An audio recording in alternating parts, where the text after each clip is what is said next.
Hey guys, welcome to vlog #5 of our channel. Daily vlog है, कोई ऐसा special vlog नहीं, लेकिन हाँ इस व्लॉग में कुछ ट्रिक्स की, कुछ स्ट्रैटेजीज़ की, कुछ स्पेशल चीज़ों की बात कराऊंगा मैं आपसे। छोटा व्लॉग होगा, फुल डे व्लॉग नहीं होगा। शाम तक मैं आपको शूट करूंगा, अपना थोड़ा सा दोपहर का स्केड्यूल बता दूंगा, तो बने रहे व्लॉग में अगर आप बने हैं तो। अच्छा, एक बात है कि consistency is directly proportional to hard work और consistency is directly proportional to sitting for long hours. इन दो चीज़ों पे अगर आप हार्ड वर्क और सिटिंग फॉर लॉन्ग आवर्स पे काम कर लेंगे तो शायद आप कंसिस्टेंट रह पाएंगे। जैसा कि आपको पता है, पिछले लाइव स्ट्रीम में हमने यही टॉपिक उठाया था, इनकंसिस्टेंसी। उसी के ऊपर कुछ अपनी स्ट्रैटेजीज, कुछ ट्रिक्स मैं आपके साथ इस व्लॉग में शेयर करूँगा। पिछले लाइव स्ट्रीम में मैंने आपसे एक टॉपिक डिस्कस करा था कि मैं एक ट्रिक यूज़ करता हूँ लॉन्ग आवर्स तक अपने स्टडी टेबल पे बैठे रहने के लिए, तो वो मैं आपके साथ शेयर करूँगा। पहली बात होता है, वो कोई यूनिवर्सल ट्रिक नहीं है, वो खाली मैंने अपना कुछ छोटा सा अरेंजमेंट करके निकाली है। उससे पहले मैं आपको बता दूँ मेरे साथ प्रॉब्लम क्या होती थी। मेरे साथ प्रॉब्लम होती थी कि जो मेरा अभी लैपटॉप रखा, मैं आपको दिखाता हूँ। मेरे साथ प्रॉब्लम ये होती थी, ये जो मेरा लैपटॉप है इससे मैं उठाता था और मैं उसे यहाँ ले जाके लेट जाता था मैं, और लैपटॉप को अपने थाइस पे रख के लैपटॉप देखने लगता था।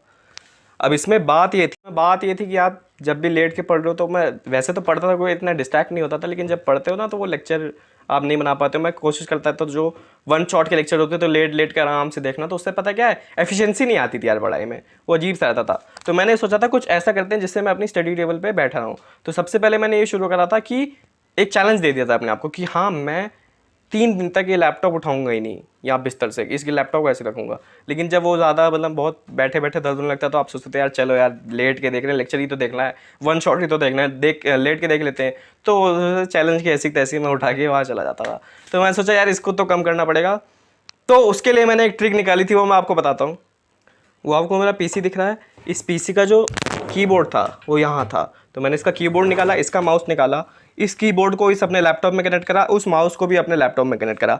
अब ये लैपटॉप एज अ पीसी काम कर रहा है, यहाँ पे स्टेबल हो गया है। अब अगर मुझे इसको उठा के ले जाना पड़ेगा तो मुझे इसमें काफ़ी चेंजेस करने पड़ेंगे। पहली बात तो मैंने ये इसका ये वाला कीपैड और इसका जो ये है माउस पैड, उसको डिसेबल कर दिया है। तो मतलब अभी लैपटॉप इन्हीं दोनों के बस पे चलेगा। तो मैं अब इसको कैसे भी करके, अगर मेरा कितना भी मन हो, मैं उसको उठा के वहाँ बेड पे ले ही नहीं जा सकता। इसका मतलब मैं अब यहाँ पे अपनी टेबल पे स्टेबल रहता हूँ, मेरे पास कोई और ऑप्शन ही नहीं है। आपके मन में एक और सवाल शायद आए कि चलो लैपटॉप नहीं ले जा सकते, लेकिन मोबाइल तो है, डिस्ट्रैक्ट होना ही है, तो मोबाइल से भी हो सकते हो। मोबाइल में काफ़ी सारी चीज़ें होती हैं, मोबाइल उठाओ ले जाओ, सो मतलब जो भी लेट हो लेट के देख लो। तो मोबाइल में बस ये जो मेरा मोबाइल है उसमें मैंने इंस्टाग्राम डिलीट कर दिया, मैंने टेलीग्राम डिलीट कर दिया। मेरे पास सिर्फ मेरी मोबाइल में एक कैमरा है जिससे मैं शूट करता हूँ अपने व्लॉग्स और वीडियोज़, और एक यूट्यूब की एप्लीकेशन और एक यूट्यूब स्टूडियो, बस ये 2-3 चीज़ें हैं। और बाकी मेरे पास कोई भी नहीं है मोबाइल में ऐसी चीज़ जिससे मैं डिस्ट्रैक्ट हो सकूं। अब ये टेलीग्राम इंस्टाग्राम कहाँ है वो मैं आपको दिखाता हूँ। तो काफ़ी लोग को मैं ये बताना चाहता हूँ कि जो भी मेरे इंस्टाग्राम हो गया, टेलीग्राम हो गया जी, ये जितनी भी एप्लीकेशन उनको मैंने अपने फ़ोन से हटा के अपने पीसी में डाउनलोड कर लिया, यानी लैपटॉप में डाउनलोड कर लिया। अब इसका यूज़ क्या मैं बताता हूँ कि मान लो मैंने ब्रेक लिया, मैंने लेक्चर कोई भी देखा, मैंने ब्रेक लिया कि भैया चलो ब्रेक लेते हैं, तो उसके लिए मुझे अपनी सीट से उठ के मोबाइल पकड़ना, मोबाइल को लेट के कहीं देखने की ज़रूरत नहीं है। मेरे पीसी में ही 2 चीज़ें, एक इंस्टाग्राम एक टेलीग्राम। मैं ब्रेक लेता हूँ कोई भी लेक्चर से, टेलीग्राम खोल लेता हूँ, जितने भी यहाँ मैसेज आ रखे हैं, या इंस्टाग्राम पे जितने भी डीएम्स आते हैं उनका रिप्लाई दे देता हूँ। 15 मिनट 10 मिनट 15 मिनट का यहीं पे ब्रेक निकल जाता है, आराम से रिलैक्स हो जाते हैं, इन लोगों से मोटिवेट हो जाते हैं। तो बिना सीट से उठे, सीट पे बैठे बैठे ब्रेक लेने के बाद वापस आप लेक्चर में चले जाते हो। तो ये एक और ट्रिक है जो मैं अपनाता हूँ सीट पे ज़्यादा देर तक बैठे रहने के लिए। ये मैं कह रहा हूँ फिर से यूनिवर्सल ट्रिक नहीं है, ये मैंने खुद अपने नीड के हिसाब से बनाई है, जो मुझे काफ़ी हेल्प कर रही है कि मैं अपने सीट से ना उठूँ, ब्रेक लूँ तब भी यहाँ बैठे बैठे ही लूँ। तो इन शॉर्ट मैं आपसे ये कहना चाहता हूँ कि अपने प्रॉब्लम को पहचानिए कि आप कहाँ लैग कर रहे हैं, जिससे आप कंसिस्टेंट नहीं हो पा रहे हैं। उस प्रॉब्लम का सोल्यूशन ढूंढिए और फिर कोई ना कोई ट्रिक या कोई ना कोई सोल्यूशन लगाइए जिससे आप वो चीज़ को रोक दें और आप कंसिस्टेंट रह पाएँ। फिलहाल अभी बज रहे हैं 12:30 एंड आज है थर्सडे को मैं व्लॉग शूट कर रहा हूँ। आपको शायद फ्राइडे को आप देख रहे होंगे, फ्राइडे को मैं अपलोड करूँगा। और आज थर्सडे 12:30 बज रहे हैं, मैंने अभी नहाया नहीं है, मैं 10 साढ़े 10 बजे उठा था। तो अब ज़रूरत है नहाने की, उसके बाद हम लोग अपना आफ्टरनून शेड्यूल से शुरू करेंगे around 1 PM। A few moments later. आपको पता है रे ऑप्टिक्स जो है ना, वो बहुत इंटरेस्टिंग भी है, बहुत इजी भी है, और कह सकते हो बहुत स्कोरिंग चैप्टर भी। क्योंकि जब मैं पहला लेक्चर देख रहा था सर का, तो उन्होंने भी बोला था कि रे ऑप्टिक्स एक ऐसा सब्जेक्ट है जिसमें आप अगर इंटरेस्टिंगली पढ़ोगे तो आप बहुत मैक्सिमम स्कोर कर सकते हो। फिलहाल अभी बज रहे हैं 1:30 और हम देखने जा रहे हैं रे ऑप्टिक्स का लेक्चर नंबर 03, जो सिर्फ आधे घंटे का है। तो इसे पूरा करते हैं, फिर आपसे व्लॉग में आगे बात करते हैं।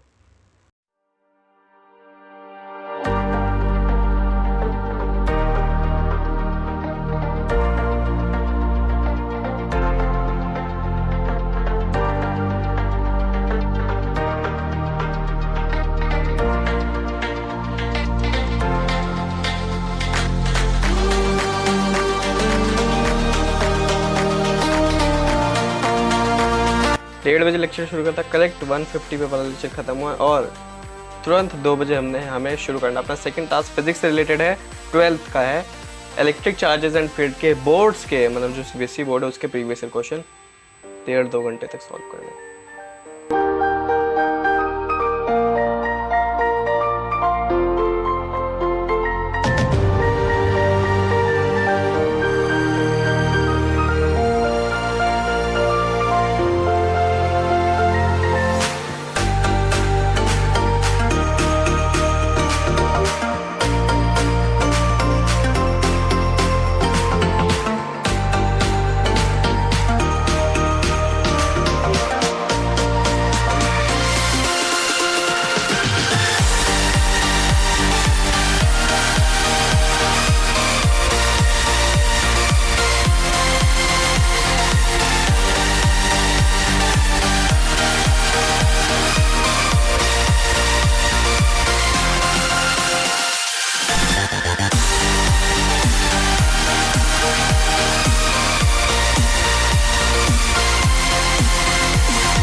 अब जाके हमने जितने भी प्रीवियस ईयर क्वेश्चन है बोर्ड एग्ज़ाम के वो अब जाके ख़त्म हुए हैं।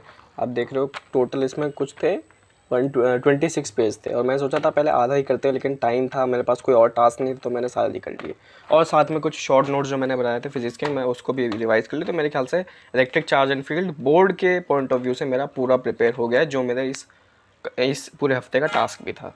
बोर्ड से रिलेटेड तो ये हो गया, लेकिन अभी भी मेंस लेवल और एडवांस लेवल तक जाने के लिए हमें करने बचे हुए दिन में मॉड्यूल्स। ये काम सोल्यूशन के साथ भी और मैथ्स में रिलेशन एंड फंक्शन के साथ भी हो रहा है। वहाँ पे भी जो बेसिक थ्योरी है क्लास 12 बोर्ड्स के लिए वो ख़त्म होने वाली है और कल से उनमें भी मॉड्यूल सॉल्व करने शुरू कर दूँगा। तो फ्राइडे, सैटरडे, संडे इन 3 दिन को हमें मॉड्यूल्स करने हैं। और ये जो काम है हमारा वो 6:30 बजे नहीं, अभी आपको शायद इसमें टाइम दिखा होगा, अभी 6:30 बज रहे हैं। हमारा 5:50 का राउंड हो गया था, तब से मैं टेलीग्राम पे था, जो ब्रेक लिया था मैंने टेलीग्राम पे बातें कर रहा था। 6 बजे हमारा ग्रुप खुला था और ऐसा नहीं कि कंटिन्यू मैंने 2 से 5:30 तक पढ़ा है, बीच में आधे घंटे का ब्रेक भी था। तो ऐसा समझ लो 3 घंटे में हमने अराउंड 70-80 क्वेश्चन होंगे को कर लिए। अभी मैं सोचना 70-80 नहीं, शायद 100 क्वेश्चन होंगे ना, नहीं, क्योंकि यहाँ पे अलग अलग नंबर वाइज अलग अलग टॉपिक के नीचे क्वेश्चन है। 100 है, मतलब ये नहीं कि सारे 5 नंबर के बड़े बड़े न्यूमेरिकल्स हैं। उन 100 क्वेश्चन में काफ़ी जो शॉर्ट आंसर MCQs वाले वो भी क्वेश्चन थे। और शायद आपको पता हो क्योंकि आज थर्सडे और थर्सडे को हमने अपना चैलेंज शुरू करा है। जो चैलेंज है कि आपको मतलब मेरे साथ कौन कौन रात में 4 बजे तक पढ़ेगा। तो ये चैलेंज आज से शुरू हो रहा है, लेकिन हम इस ब्लॉग को यहीं एंड करेंगे, मतलब ज़्यादा लंबा नहीं जाएंगे। 6:30 बज रहे हैं। एक टास्क मेरा और बचा है CS का, उसे भी कंप्लीट करेंगे। फिर हमें ऑर्गेनिक पढ़नी है, शाम से फिर वो शुरू हो जाता है और रात में पढ़ना है। अब मैं आपको थोड़ी सी अपनी स्ट्रैटेजी बता देता हूँ कि मैं किस तरह से वो रात में 4 बजे तक का निकालूंगा और कैसे कैसे क्या पढ़ूंगा। तो देखो 10:30 बजे के 10:15 पे हमारे ग्रुप पे होती है, हमारे टेलीग्राम ग्रुप पे होती है क्विज़। उस क्विज़ को खेलने के बाद अगर आप वो खेलते खेलते और नए क्विज़ का टॉपिक डिसाइड करते करते अगर 11 भी बज जाते हैं, तो 11 बजे के बाद मेरा प्लान है 11 से 4 यानी 5 घंटा मैं कंटिन्यूस स्टडी का ट्राई करूँगा, मतलब बीच में कोई ब्रेक नहीं। अब वो अलग बात है कि कौन सा लेक्चर कौन सा चैप्टर पढ़े, वो चीज़ अलग है, लेकिन 11 से 4 तक कंटिन्यूस 5 घंटे का ट्राई करूँगा, बीच में एक भी ब्रेक ना लिए बिना। अब मुझे नहीं पता कितना ट्राई हो पाएगा या नहीं हो पाएगा, मतलब बीच में ब्रेक चाहे लेना पड़े वो अलग बात है, लेकिन ट्राई हम लोग करेंगे। तो ये सिंपल सी स्ट्रैटेजी है, 5 आवर कंटिन्यूस निकालेंगे और अभी 7 बज रहे हैं, 2-3 आवर यहाँ पे निकाल लेंगे 11 बजे से पहले। तो रात में 4 बजे तक पढ़ने का जो चैलेंज है वो शुरू हो गया। काफ़ी लोगों ने एक्सेप्ट कर लिया और देखते हैं कि हमारे साथ कौन कौन जगता है टेलीग्राम ग्रुप में भी और यूट्यूब पे भी रात के 4 बजे तक। खैर अभी फ़िलहाल बना रहा हूँ मैं एक क्विज़, क्योंकि आज थर्सडे, आज की क्विज़ बनाने का काम मेरा है और आज मेरी तरफ से है एक ग्रुप में सरप्राइज़ क्विज़। मतलब टॉपिक उन लोगों को नहीं पता और मैं बना रहा हूँ क्विज़ इलास्टिसिटी के ऊपर। आपको शायद दिख जाए, इलास्टिसिटी के ऊपर क्विज़ है। और क्योंकि 11th का टॉपिक है फिजिक्स का, मैंने नया नया पढ़ा और काफ़ी थ्योरेटिकल चैप्टर ज़्यादा है उसमें, न्यूमेरिकल्स वाला चैप्टर है नहीं, तो मैंने सोचा इसके ऊपर क्विज़ बनाते हैं और ग्रुप मेंबर्स को खिलाते हैं, देखते हैं उनको कितना याद है 11th की इलास्टिसिटी। खैर आज के ब्लॉग को करते हैं यहीं पे एंड और मैं आपको अपना शेड्यूल बता देता हूँ इवनिंग का। सबसे पहले हमें पढ़नी ऑर्गेनिक का लेक्चर नंबर 04 जो बैच में चल रहा है, लक्ष्य बैच में। उसके बाद हमें एओडी का लेक्चर नंबर 08। उसके बाद हमें पढ़नी है सॉल्यूशन के पीवाईक्यूज आज भी लगाने हैं। उसके बाद हमें रिलेशन एंड फंक्शन की 11th क्लास के, 12th क्लास नहीं 11th क्लास के पीवाईक्यूज लगाने हैं। अभी रात मतलब एओडी का लेक्चर देखते देखते मैं मुझे लगता है 12 बज जाएंगे। उसके बाद हमें सब काम शुरू करना है, जैसे सोल्यूशन के पीवाईक्यूज, रिलेशन एंड फंक्शन के पीवाईक्यूज, ऑर्गेनिक रिवाइज करनी है और डेली डीपीपीज लगानी है, थोड़े मॉड्यूल्स लगाने हैं। तो ये सब काम चलेगा रात में 3-4 बजे तक। तो मिलते हैं आपसे मंडे को नए वीक के नए गोल्स के साथ। Till then bye.